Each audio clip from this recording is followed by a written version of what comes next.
Facing serious criminal charges or a complex legal issue? Trust attorney Frank Walker for honest, straightforward advice. With extensive experience in high-stakes cases, Frank Walker Law ensures you understand your options and prepares you meticulously.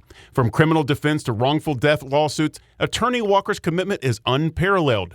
Get real help today. Call 1-800-496-4143 or visit frankwalkerlaw.com. Frank Walker Law. Real talk, real experience, real results. Yeah. You gotta work. You gotta work.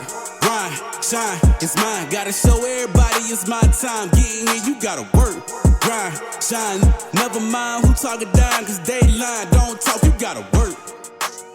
Welcome to Let's Talk with Carl Lee, where sports, culture, and community intersect. Join Carl and frequent co-host Hollis Lewis as they dive into engaging conversations with guests from all walks of life. Let's Talk is proudly presented by attorney Frank Walker. Real talk, real experience, real results. frankwalkerlaw.com. Let the conversation begin on Let's Talk. Carl Lee is in Minnesota coaching at youth camps, but he recently had a chance to sit down with Kayla Ross. She's a wide receiver and quarterback for the Minnesota Vixen of the Women's Football Alliance, a full 11-on-11 pads and tackle football league. Kayla and Carl discuss her journey to pro football, her vision of the future of women's sports in football, and if the moment for women's pro sports has finally arrived and how best to capture that moment. Now, let's get to the conversation. Hello, ladies and gentlemen. This is Carl Lee with Let's Talk, and I am in Minnesota today, and so I have a whole new kind of way that we're going to try to do the show. We're going to do, obviously, Facebook Live. We've done it before. And I just want to do a shout out to Frankie Walker. He's our sponsor, frankwalkerlaw.com. Frankie Walker, real talk, real experience, and real results. All right. And I want to get into how come. Well, I gotta actually. Who am I? See, today I am all messed up because we've been running around. We've been trying to get this show set, and so help me with this, okay? In your introduction, help me with, because we're going to talk about something that I did not know, okay? And I'm wondering if people knew. And again, because this will probably get some airtime here in Minneapolis. Right. So there's some people who know you. Sure. Yeah, there's people who know you and know the game that we're going to talk about today. And I don't want to ruin that. Give me your full name and give me your sport, your favorite sport. And don't elaborate in the sport. Just give me your favorite sport. Okay. So my name is Kayla Ross. I grew up here in Minnesota. And we met before. Yes, we met actually like a little sort of meet and greet situation. Yes, a long time ago. A couple years ago. And right now I'm a school teacher. I teach PE and health. I love my job. I've been around sports my whole life, mainly basketball. I'd have to say, though, my favorite sport is football. Okay. Now, you ended up, we started talking about doing this show, and I'm trying to figure out why I did not know that there was professional football for women. I remember way back in the day when it first came out. Yep. Have not heard anything else remotely about it going on, or even how big it is here in Minnesota. How do I not know? How do people not know that there is professional football, women's professional football, and no one knows about it? Yeah, a lot of people don't know about it. You're not alone in that. I think there are a few reasons when we talk about women's sport in general, right? The media coverage. And I think you talked about that in your last podcast you had. Media coverage, we don't typically get the same coverage as, men's sports do. Right. And so we struggle in that way. Things like funding, resources, sponsorships, and those, for an organization to run, right? Money is an important piece. And However, I will say over the past 5 years, specifically on my team, which is the Minnesota Vixen, Right. We've seen a big growth in media coverage and in funding. We actually are seeing more of that. Does that have anything to do with the way the WNBA is taking off, or is that just because of the sport itself? And that's the thing, is when we talk about women's football, not just women's sport, but women's football, Right. I think because it's such a male dominated sport, right? Like when you think of football, you don't think of women, right? Right, Or non-binary athletes, right. you think of men. So I think just because the societal norms around it too, it's like unheard of to hear. And when you hear about this, you're like, wait, what do you mean pro? There's a pro level, right? Because there's actually we actually have different divisions within the WSA. It's 3, right? Yeah, so D3, D2, and then pro is our D1. Right. We call it pro. And so, it's growing and growing and growing. Actually, the Minnesota Vixen have been around since 1999. We were the first professional or women's tackle football team in the nation. Minnesota was. And I again, how long ago was that? Because I remember that being 26, yeah. talked about. And and I don't know, I don't like it. Like once that I heard it, I never heard any follow up about it. Yeah, I think I was talking with our owner about this a couple days ago. When it first came to be, there was only 25 people trying out for this team, 50 people trying out. And, the level of skill or play, maybe wasn't as diverse as you see now. Because now, 25, 26 years later, we're getting 150 women trying out for the team, right? Wow. And so the level of skill, there's more selection, things like that. So you're actually seeing a more competitive game too. The game itself is evolving for women. It's in it, and again, it's still developing. I think that's another piece to point out, is that women's football specifically is still developing. When we talk about men's football, young boys have a chance to put on the pads, put on the helmet, and play at 6, 7, 8 years old, right? And they're on an all boys team. That's actually our youth football starts at 5. Oh, yeah. So, Right? which I'd make the case that's probably too young. Sure. We started at 7. I think that's probably the right age. But again, to your point, you're starting at such a young age, and unless you play on a boys' team at that level, which I don't know how many moms or dads are going to want that to happen. Right. So the point being, young girls aren't necessarily having that opportunity to start that young to, develop those skills till then they're at my age, 25. Who do you, when you say that, are you saying it because the league or not, or parents are just not? I mean, it could be both. I mean, like you said, parents, do they want their young girls going in and playing tackle football at 7 years old, right? Or is it that there's no societal norm around it? There's no, what team are they going to, when I was in middle school, I told my parents, hey, I want to play some football. And, my dad was like, heck yeah, let's go. And he's like, but yeah, we got to put you on a boys team, right? There's no girls team for me. So yeah, I did play, I think a year or two in middle school with an all boys team. And then, I ended up dropping out of that because people, girls and boys grow differently. And so you have to part ways with that. But what I would love is there to be some time where it's a norm for there to be women playing football, and it's not this, I never heard of this before. Well, and is it to the point you made just a second ago, which kind of changed the direction for you of getting out of it?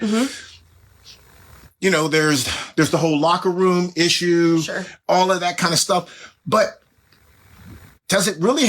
That doesn't seem to be a major problem to me. In all reality, I mean, there's boys and girls locker rooms, almost everywhere you go. There's not just men's, because everybody's playing either at a middle school or a high school. So there's 2 locker rooms, and so I don't see that being an issue. But I think we use that as an issue to kind of hinder the sport.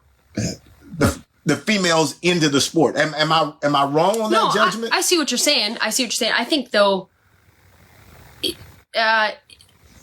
women or girls playing with other women, girls, I think is really important to Right. have that space and an option.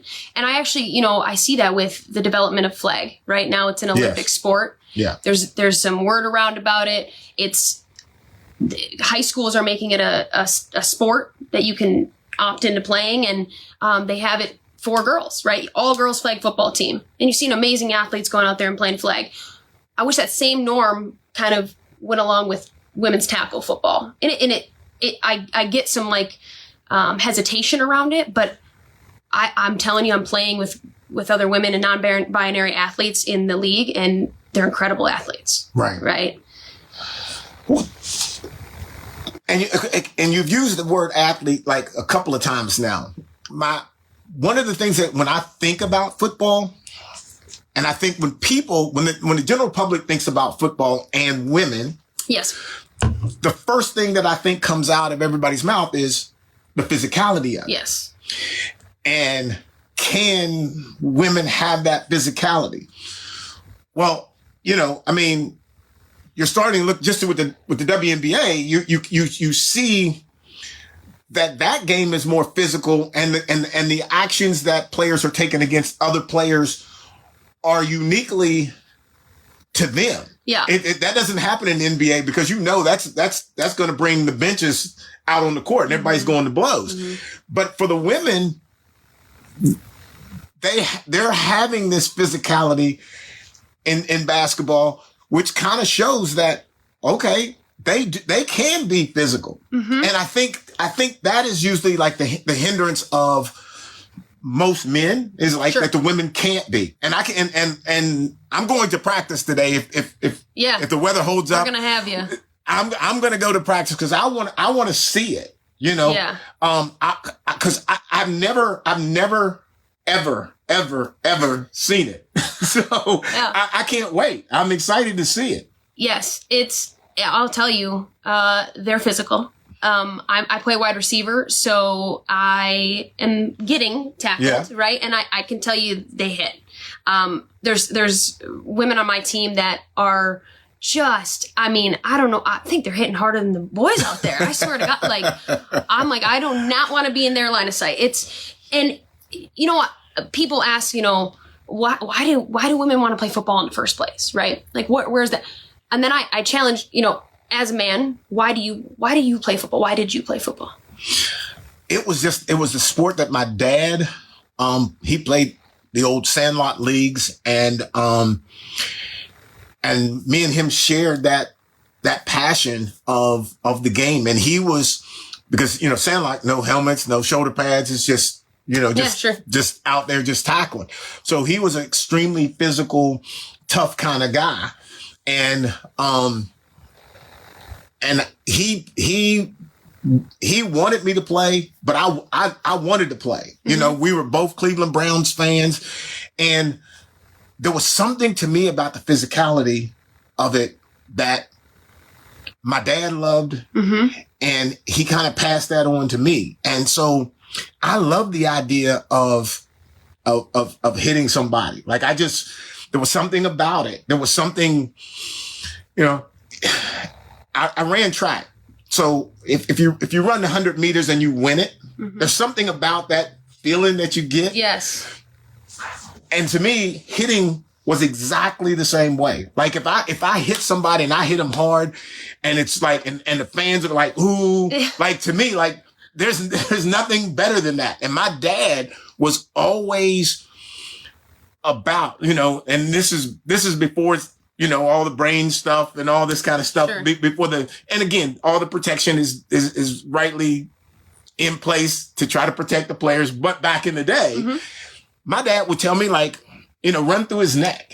You ought to hit him, or you should have hit him, and you should have hit him in his neck, and you come out the backside of him, Right. And I'm hearing that. And then I know that if I don't do that, we're going to have another conversation. Why didn't you hit him? So for me, I didn't know anything but the physicality of the game. And then getting to coming here in Minnesota and then becoming a cornerback. Typically, corners don't necessarily supposedly are supposed to be that physical. or the rap on them wasn't that so much because you're not doing a lot of tackling. But I was on special teams and I had an opportunity to make some really, really big hits that I'm proud of. And it was just part of who I was. It was like just the makeup of what my dad instilled in me. Yeah. And it's not even my personality because I don't consider myself a tough guy walking around or anything like that. But on the football field, it's a total different thing. And so it was embedded in me with my dad. To my point, the reason I asked that is because it's the same for women. It's people in general. Why do people like football? They like that. Maybe they like that side on defense where they like to hit. Yeah, right. They like to be aggressive like that. For me, like, I'm not on defense. I'm not a big, like, oh, I'm going to take her out. I'm not built like that, okay? But I really enjoy, like, the mental side of the sport connects with the physical. I think football is, like, the most intricate, intriguing sport there is. Honestly, when you think about it in the scheme of, like, sports, I think it's just, that's where I feel, like, the mental side of it. So I can hear the passion in your conversation and talking about where did that, like, when and how did that get into you? Honestly, I think my dad too. Really? He's a huge Vikings fan. So he would love to be unlike somebody else whose house has Steeler Nation in it. We won't talk too much about that. But I mean, I grew up watching football. I'm really a big Steelers fan, NFL fan in general. And I think, that when I was young and I said in middle school, I just wanted to try. I'm like, I kind of want to be a quarterback, I just want to try this out. And I'm competitive, like in everything, like board games. I'm talking anything. I'm competitive at it. So football for me is like the highest level of like a mental sport you can play. And especially being quarterback, because I play quarterback too. And I think it's just, you don't get that in like other sports. Like I played basketball my whole life. It's a very fun, pretty physical kind of mental game. It's back and forth. It's a quick going. Football is just like to the next level. I don't know how to explain that other than the mental toughness it takes to play football. And a lot of people, they don't know that. Right. And if you've never played football and you've never, because it takes you to get hit. And then how you get hit and what you think about after that hit can determine whether or not you're going to be a player. Right. Because that first hit that you're going to get hit and you're like laying there and like, oh my gosh, I think I'm dead. Right. If you get up and assume and stay in that space, football's probably not going to be for you. Right. But if you get up and think to yourself, okay, he got me, I'm going to get him back. Right. And again, I don't want to sound like I'm saying stuff like a dirty part of the game, but it's just to the point of the mindset. You have to be in a mindset to where you're going to get hit. You as a receiver, that there's going to be a time you're going to go out, try to catch the ball. Somebody's going to light you up. Yeah. Now the question is what happens when you get up? What is in the mind when you get up? Yeah. And because you have to go past it. Yes. And I think to be good, to be great, I think you have to be able to get past that at each level. And I think it gets worse at each level. Yeah. And so I think in order for you to get to somebody had said something on Facebook about, getting to the next level. Basically what it takes. And I really don't know if that's, even if you type it out and it's right, you don't have any idea. You know what I'm saying? Like for a female saying, that might let's say even may have your built and say, oh, I could probably play receiver in that league. Sure. That's easy to say. It is. Yeah. That's easy to say, but it is different. We're talking about what the weather might be, and you're talking about, well, we're going to probably have practice one way or the other. We're going to have, and some folks, like, not stereotyping, but some women don't want to, they would not want to be in the rain. Some guys don't want to be out in the rain, you know, and I'm like, if it's raining, it's raining. Yeah. Oh, we're going to play a game in the rain. We're going to practice in the rain. Right. Best player that you've faced thus far as a receiver. Who's the best player and that your worst hit? Somebody who's already have you had that big hit already? I've honestly had them in practice more than I have in games. Okay. Because you know I would say, and this I can't remember her name right now, and it's number 7 on the St. Louis Slam. Okay. I got to give her a shout out here. I played against her last weekend. I played against her earlier this year. She's probably she's a very tough defender because she's technical. She's aggressive. Oh, she can hit, but it's like a mind game when we go out there. When I see I'm facing her, I've got to really, really think through how I'm going to run this route. Where she's inside shade, she's turned here, she's playing cover 3, you know, whatever. And she's fast and quick, aggressive. She's playing the game for I don't even know how long. She's well respected in the league, and it's for me to be able to go up against somebody. I'm on my second year in this league, right? So I played a little bit of backup quarterback last year, didn't do much playing time. This year, I'm playing wide receiver. I'm starting at wide receiver, which it can be intimidating going up against a girl who's been in the league for 15 years, right? Or something like that, you know? So I learn every time I'm out there, though.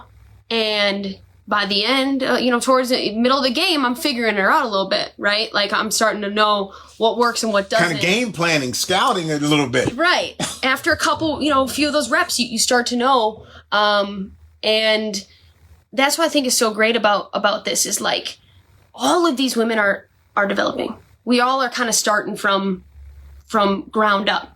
And I have a teammate who is since retired. Her name was Red. I'll give shout out to Red real quick. Red was on my team from the very first year they started. So she was on the team for 25 years. She's in her 50s. She plays like she's 25 though. I mean, she's a D lineman.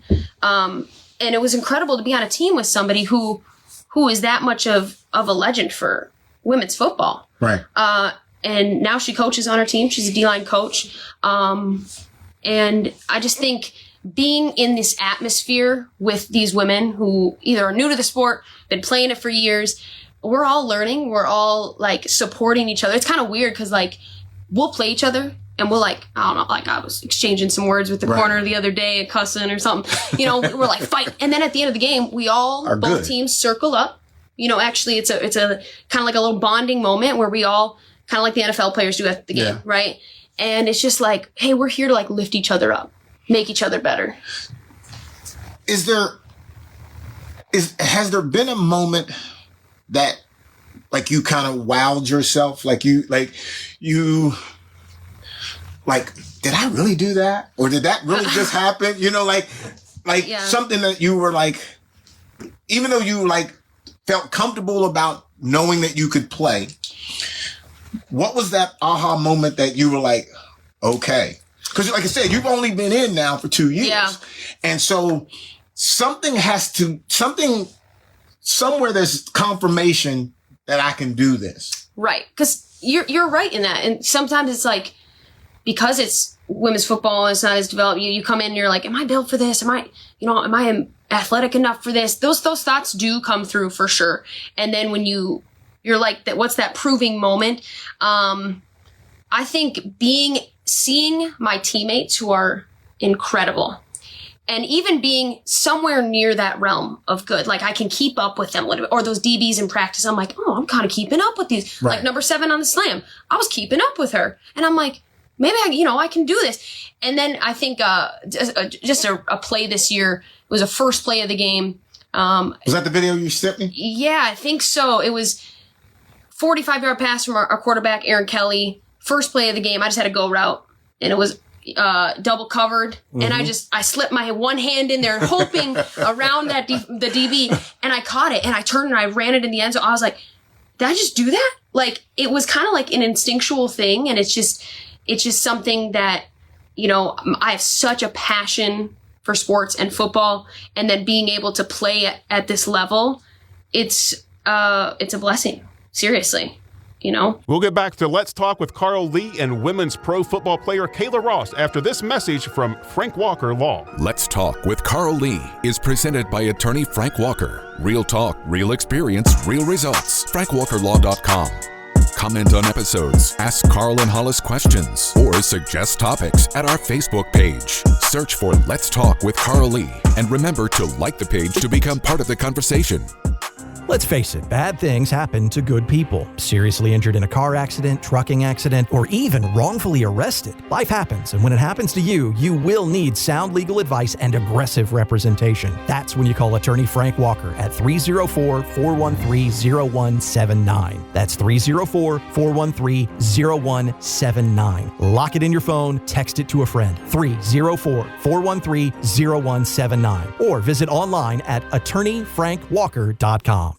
Find previous episodes of Let's Talk at WCHSnetwork.com/Let's Talk. This is Let's Talk with Carl Lee. Now, back to the conversation between Carl Lee and Kayla Ross, a professional football player from the Minnesota Vixen. You spoke about the love of the game, just the passion for it, and it got you into playing as a kid.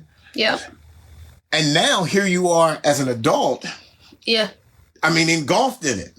Right. And it is being at this pro level, again, being that highest level you can play, which all the divisions are great and learning and everything. But the goal is to get to Division I pro. Right. Because there's 14 teams in this division. So it's the most competitive 14 teams you can be on in the States. And it's a huge commitment, right? So like all of us, none of us are getting paid.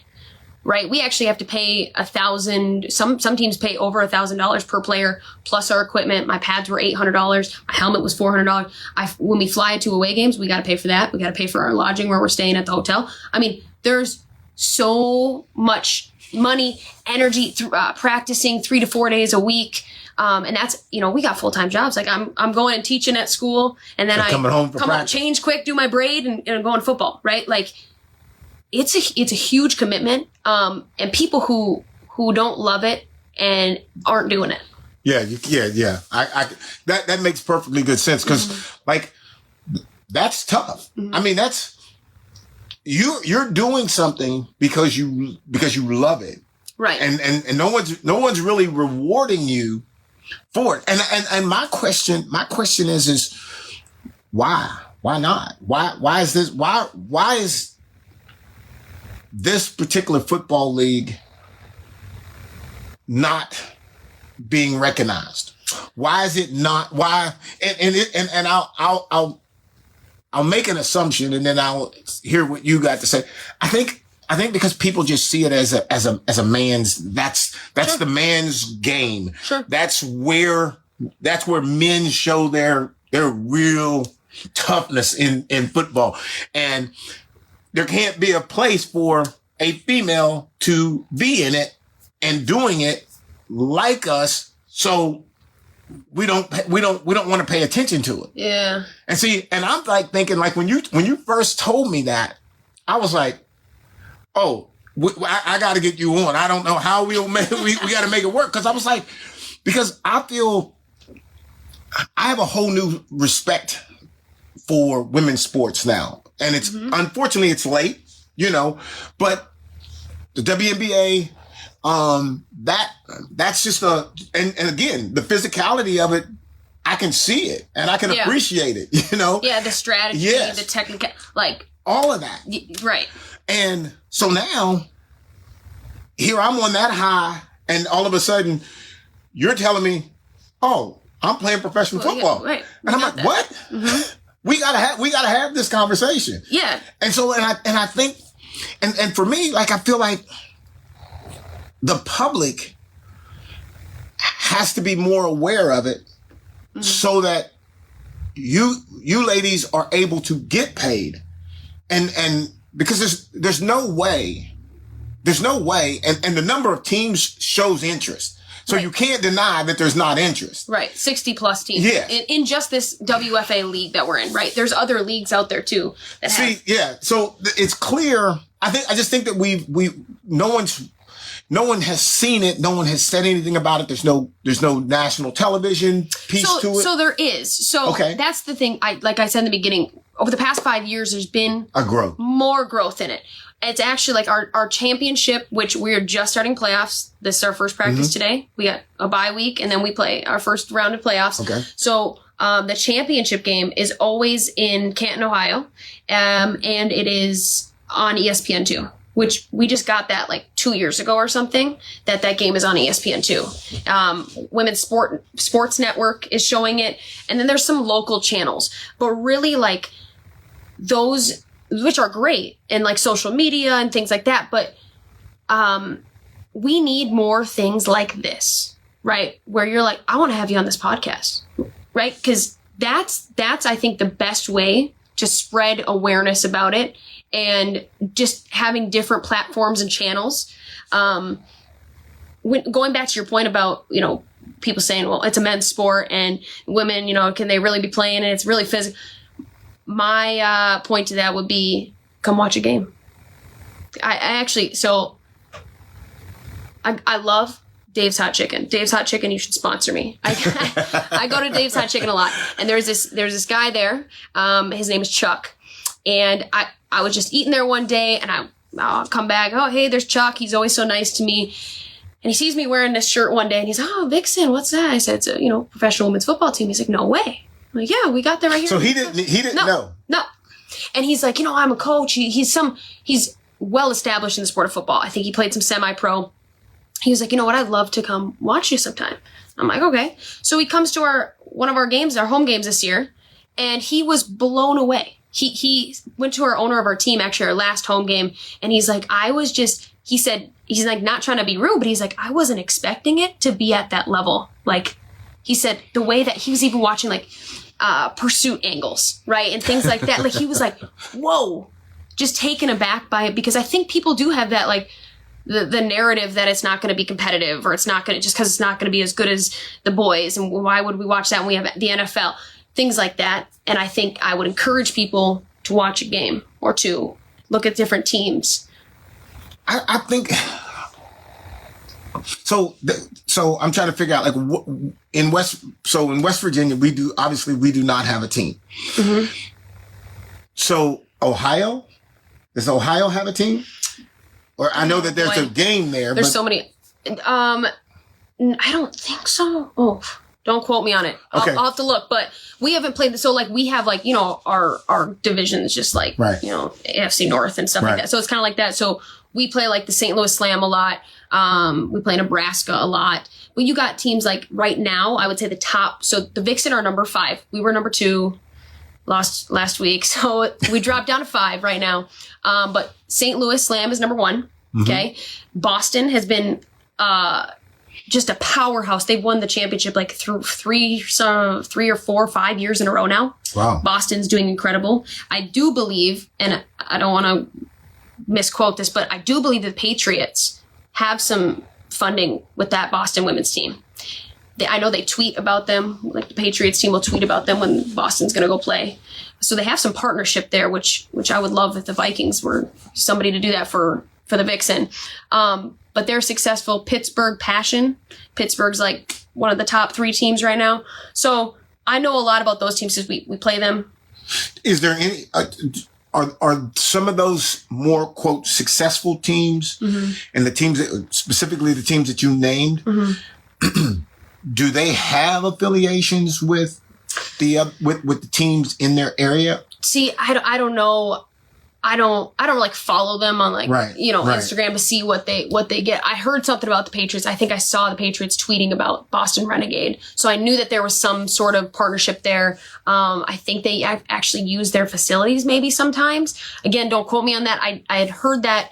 But the Vikings this year actually let us use their training facility for a couple practices, which is really nice. Like, we got to be in there, where Justin Jefferson's grittying and, so it's, that was super helpful for us. And I wish there was some more partnership in that.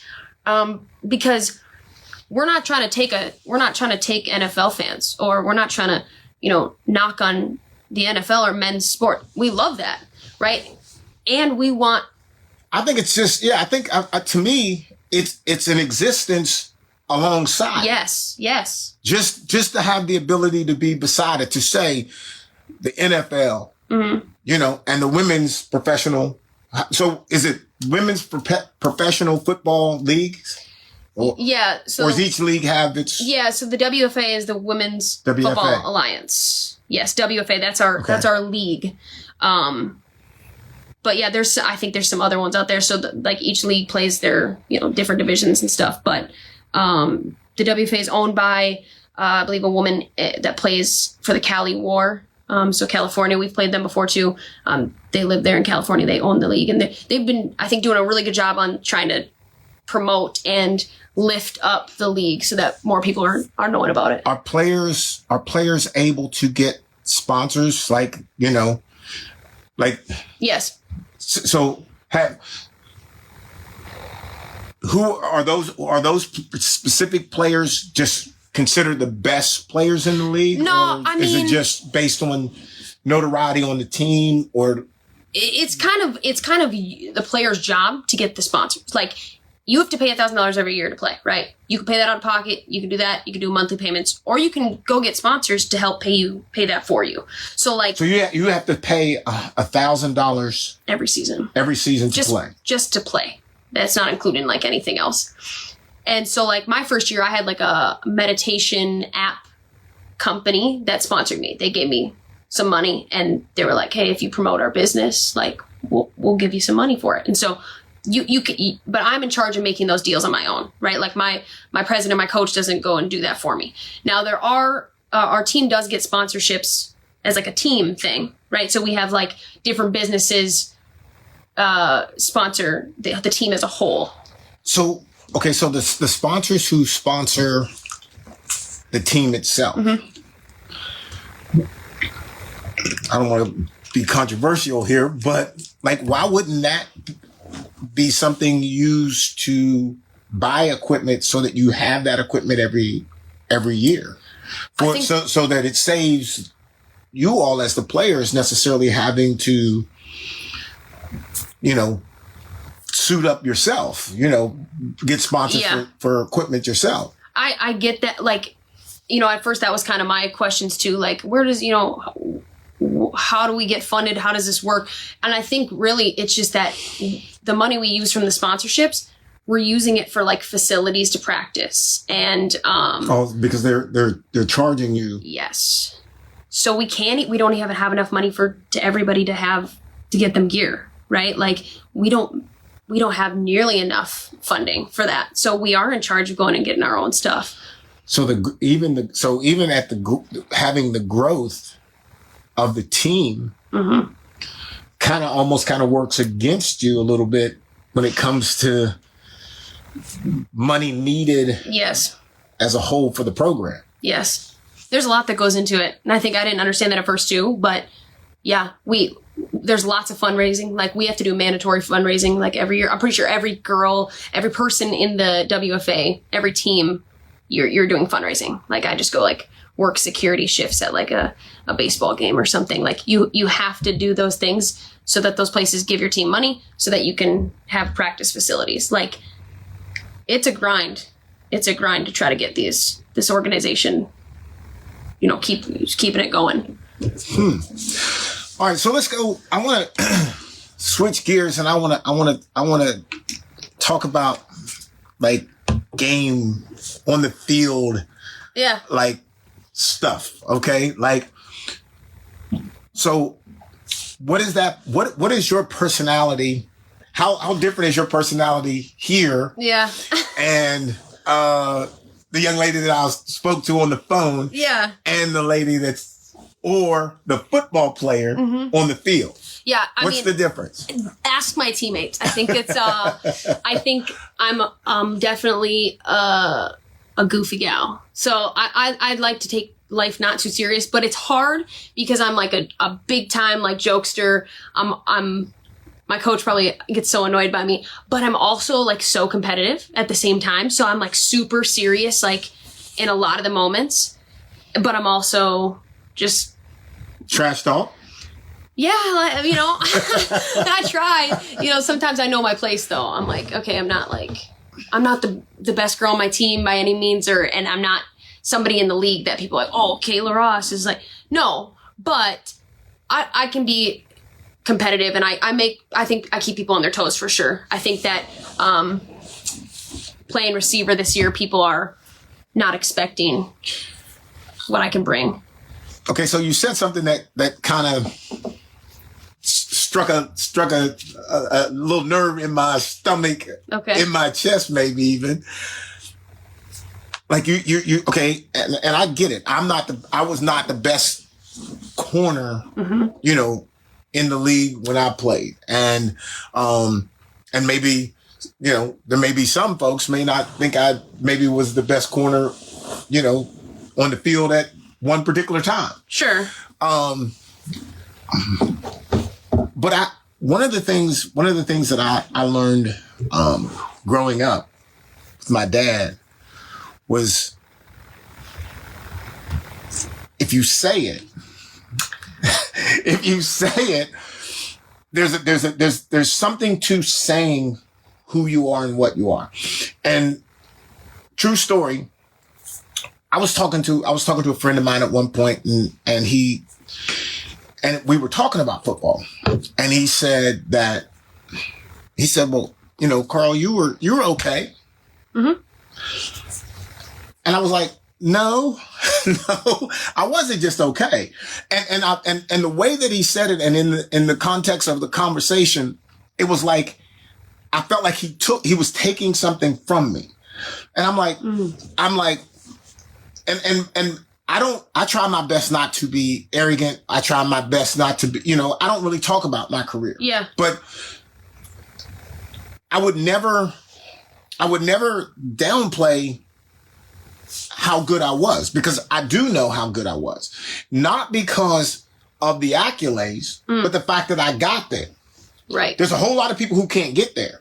If you're not there, then you have no judgment. People who say this stuff on Facebook and all this kind of stuff, and you didn't play, I get it that you're a fan. And when you say, oh, gosh, this guy's so terrible. How's he terrible? Right. He's playing. Right. He's in the league. Yeah, so. He's in the league. And you know his name enough to talk bad about him or try to make the case he's not very good. Compared to what? If compared to Randy Moss as a receiver, there's a whole lot of people who say, well, I'm not Randy Moss. Yeah. But that doesn't mean, you know, I don't know if I was a Darryl Green, okay, from the Redskins, you know, Hall of Famer. I'm not in the Hall of Fame. Will not go in the Hall of Fame. And I'm comfortable saying that and knowing it. But there's no way to play a professional sport and you not be good or even great.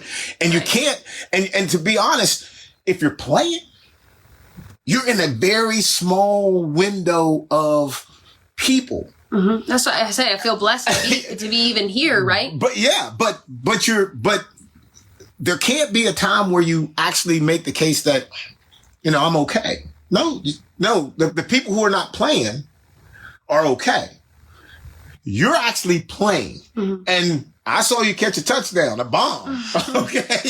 So that tells me that this is somebody who is really good. And I interrupt you there because I believe most folks are afraid to say or to stand up for how good they are. I refuse to do that.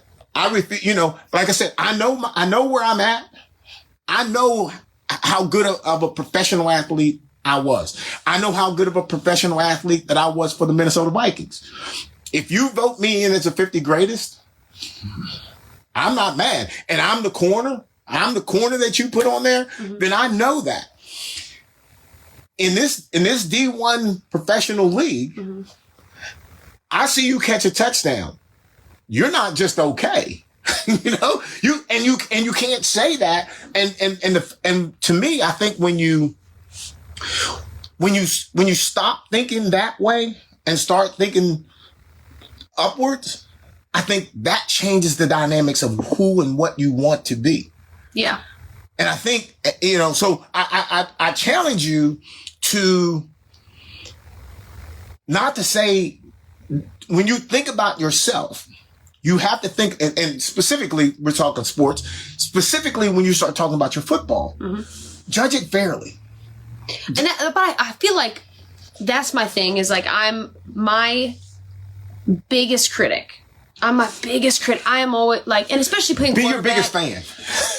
But that's the thing too, is I'm also my biggest fan. You should see me out there at practice. I'll be like flexing on them and all this. But then as soon as I mess up, I'm like, bench me, take me out. I mean, I have, it's so back and forth. I think so I try to keep myself in the middle and say, like, you know, I'm not the best player on my team. And I play with amazing female athletes that And it's hard to say that you're the best person on the team, and I haven't seen you yet, right. You know, but you're a starter. Yeah.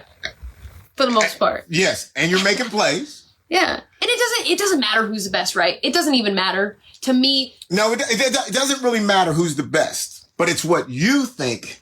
To me, I think it's what you think about who you are. Because if I'm on the football field, I can't care what receiver's coming out that I'm getting ready to cover. Right.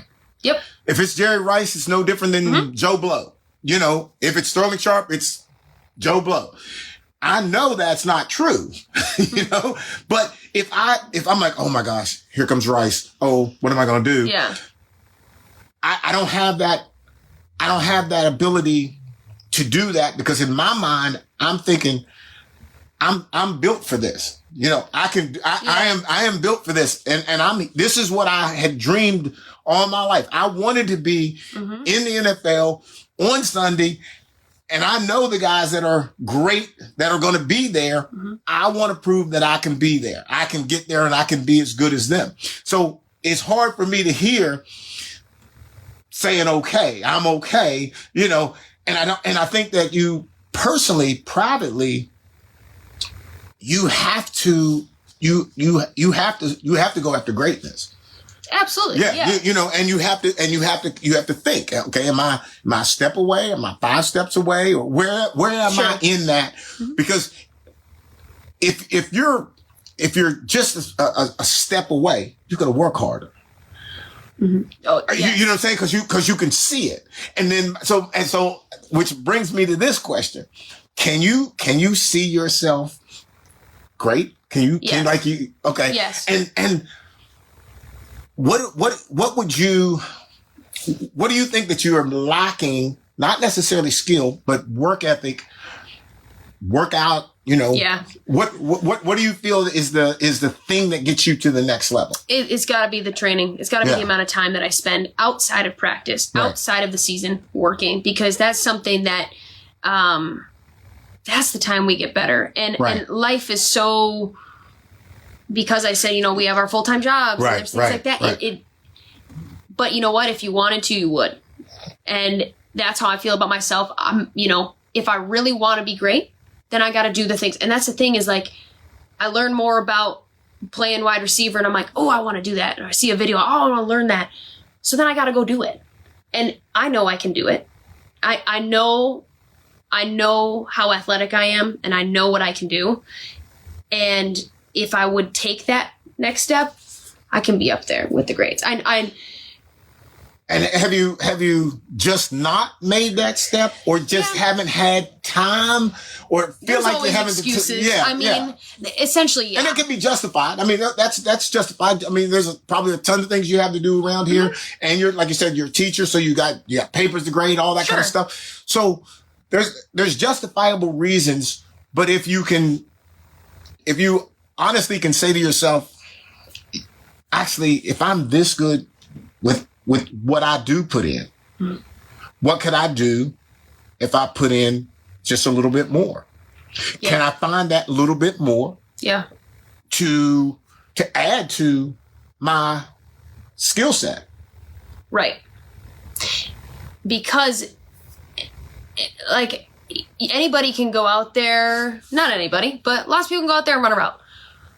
It's not about just the route, though. It's like the release. And then if you have like rocker steps or you're adding things into and you're reading the defense, and there's so many pieces to it that if I really put my time and energy into learning these skill things, I think I'm good to go.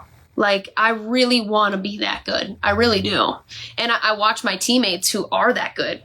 And I'm like, damn, like, oh my God. And I see, some of my teammates, we working out twice a day outside of practice. I'm like, wow, you guys are like, they just enjoy, working out and things like that. But you can see how much time and effort people put into it. And you can see it on the field.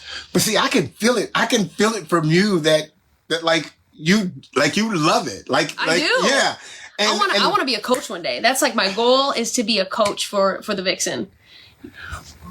But I'd like to, get an All-American verse and win the championship and all that.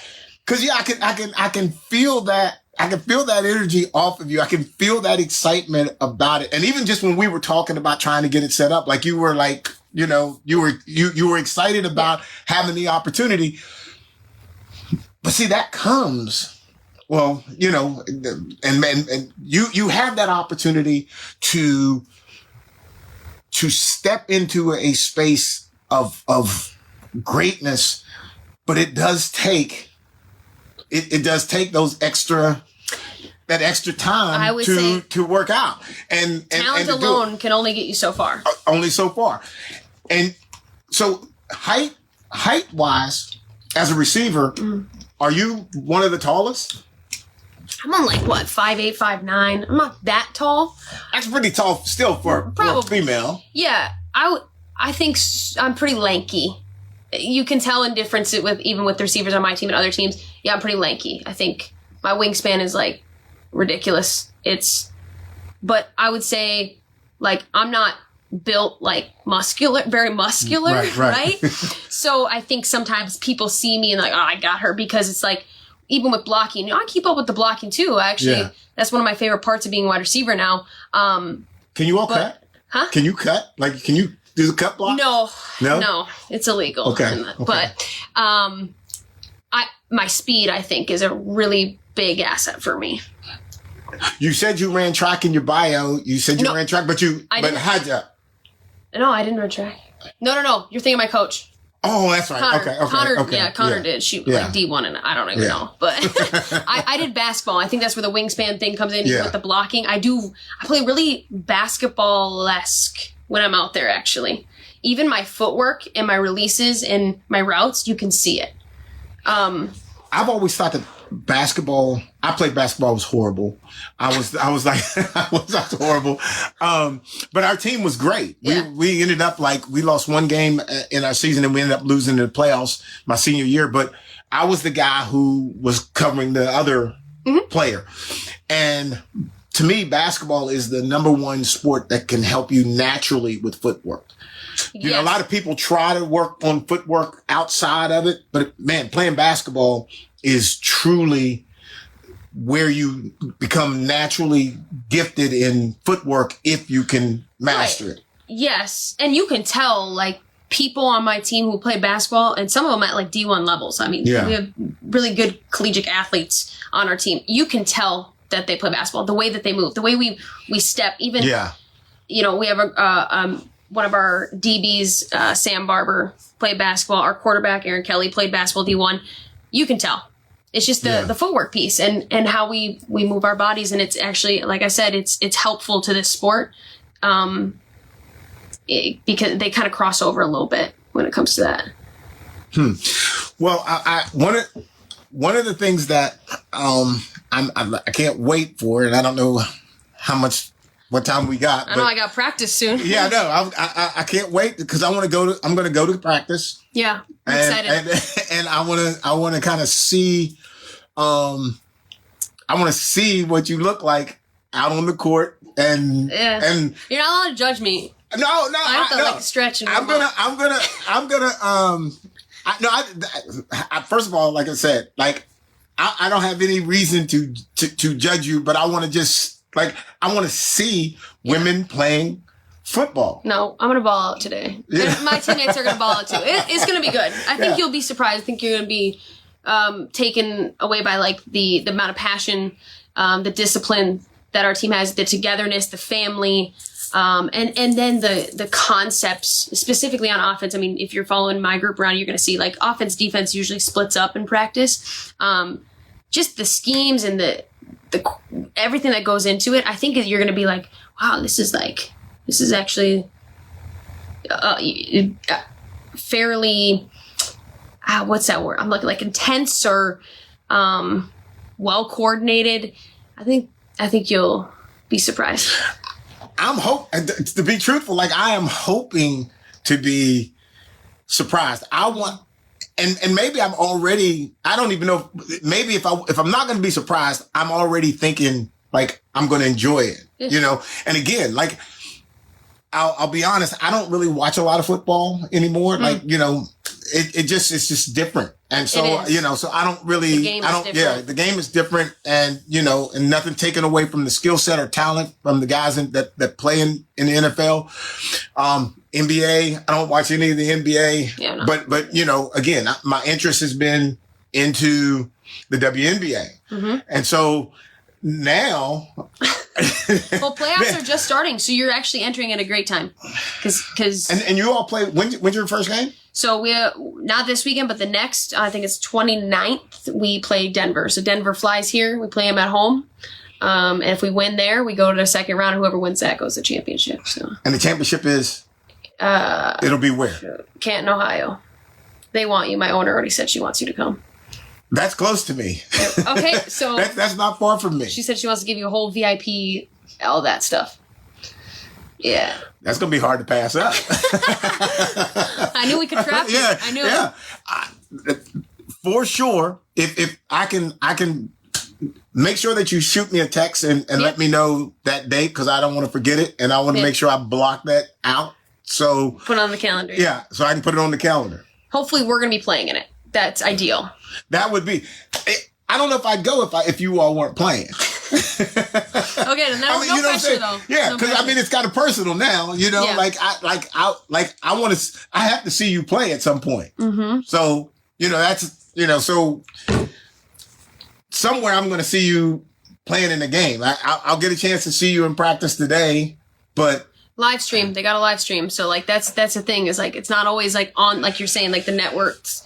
It's called Town Square TV. They're the ones that film our team, but every other team has a different, they do Facebook Lives or something like that. So it's not really well, I want to come, I want to come and be at the game. I wish you could have been here this year. We had 800 fans. I was which is a lot for us. Yeah. We had 800 fans at our last home game.